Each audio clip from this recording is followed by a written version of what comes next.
Can you tell us a little bit about your songwriting process? Darren and I have different answers for we this. do. So Darren, go first. So it's evolved over time, and it's also I would say not just evolved in terms of like it's gone from one thing to another, but it's expanded in how we do it. But I think the kind of the core of how we started was we would start with some kind of musical or rhythmic pattern on guitar or harp. We would build a melody on top of that with no words, and then we would kind of create a song structure, and then lyrics would follow at the very end of that. And oftentimes, we would have no idea what the song would even be about until we actually wrote the lyrics that kind of fit the kind of feeling of the song.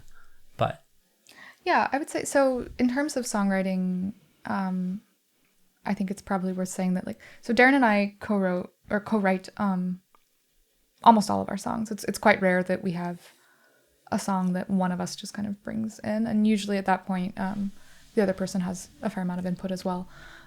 So we're pretty serious co-writers on that front, but I do think our processes are a little bit different. So I know Darren almost always starts with instrumentation and then builds the song on top of that.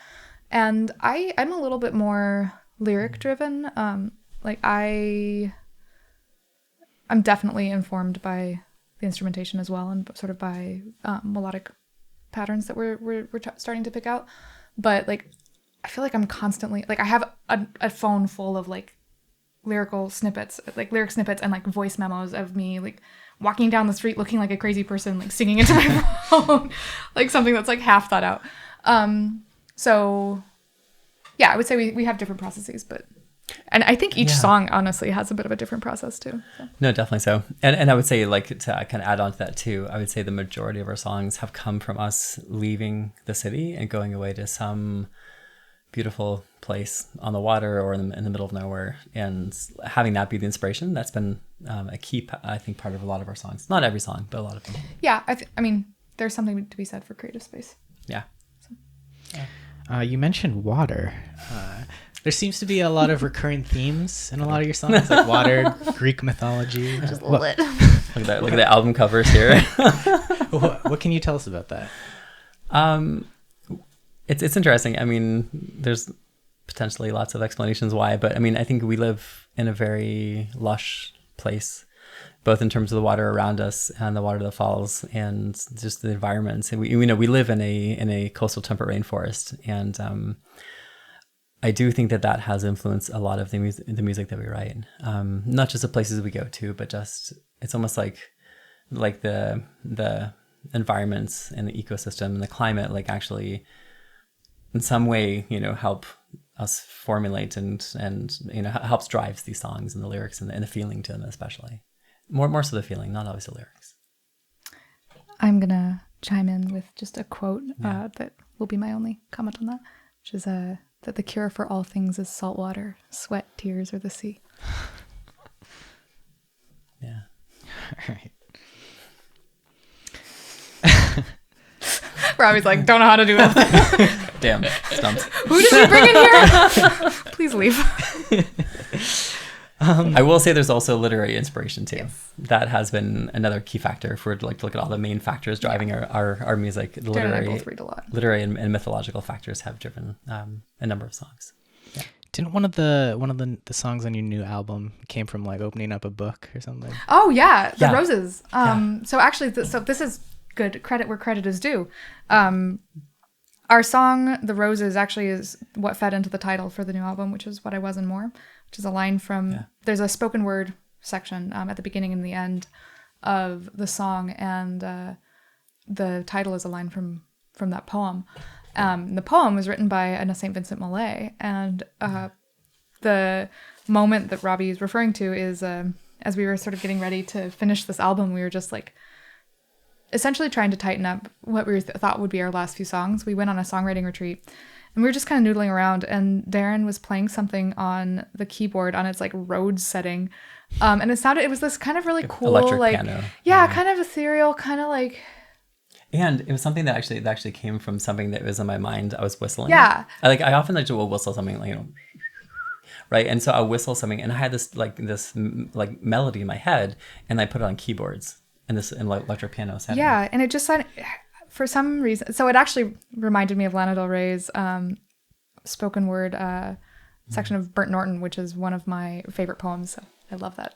I love that take on it. But I had been thinking about that, and like what Darren was playing on the keyboard, just kind of sounded like that to me. And this Airbnb that we were staying in was crazy.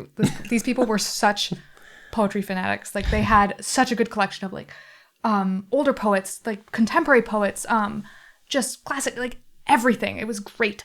But I had a book of Edna St. Vincent Millay's sonnets on my lap, that I'd been reading when Darren started playing that, and I was just like, wait a second, like this sounds like the rhythm of this is a sonnet.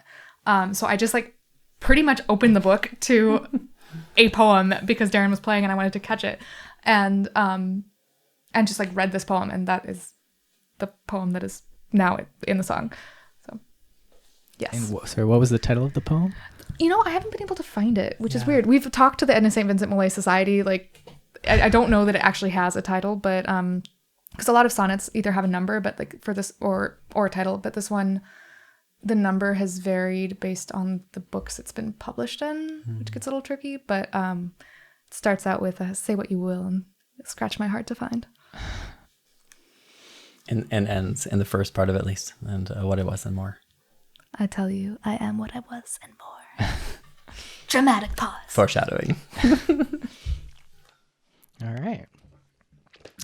I want to talk about covers now. On your first studio album, there is a cover of Damien Rice, Nine Crimes, which is a very good rendition, by the way. I like that. Thank you. Tell us about that.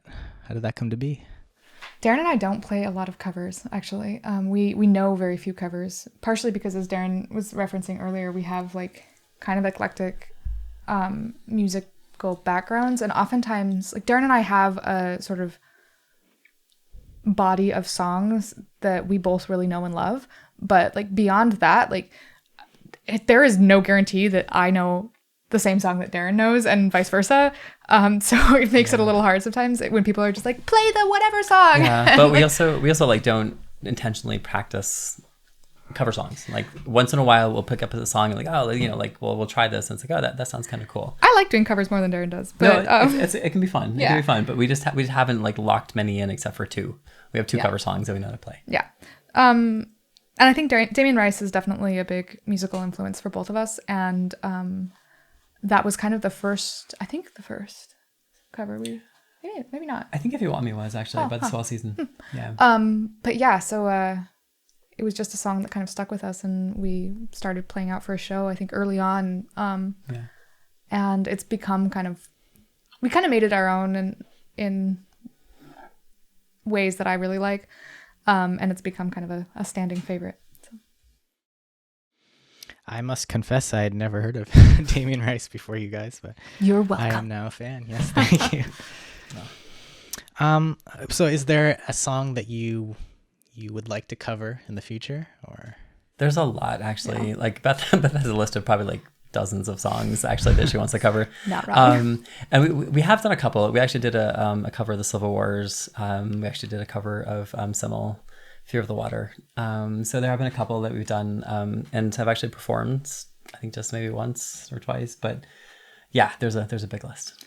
Yeah, I think we go back and forth in terms of our theory or our, like, philosophy on covers, in terms of covering artists that already write in similar veins to Darren and me.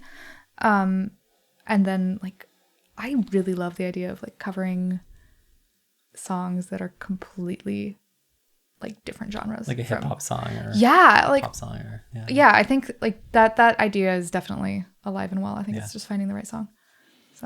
So will there be a rap cover on the new album? Well, there might be a rap, but there remix. might be a rap at some point. Stop spoiling things, Robbie. Scott just rap. No. There may be a rap version of one of these songs coming. I won't tell you which one. All right. I look forward to that. Okay, let's talk a little bit about touring. I believe you guys have done some touring around the world. What are the places you've been to? Our first European tour outside of this country, or any tour outside of this country actually, was to France, Switzerland, and Italy. And then we went back a year later and we went to Scandinavia. So we toured in Denmark, Sweden, and Norway. And we were planning on touring there again in a couple of months, but, you know, things have changed. Yes. So. Touring is a great question right now. Obviously, COVID has put a damper in many people's plans. But yeah, we're definitely, I think Darren and I both really enjoy touring. And like, I think we both definitely want to tour more broadly in different countries. But for speaking for myself, and I think for you as well, I'm also really excited to, like, we've toured a lot down the West Coast and on the Eastern Seaboard. And I'm really excited to just like see other parts of the country from a touring perspective. I'd love to tour in like the Midwest, in the Rockies. I'd love to go to like, we haven't spent any time in the South. We've never toured in the South. Like, and these are just like, I don't know. I think a lot about like the parts of our own country that we are not as familiar with. And like, I would love to get down there. Yeah, agreed. Mm-hmm.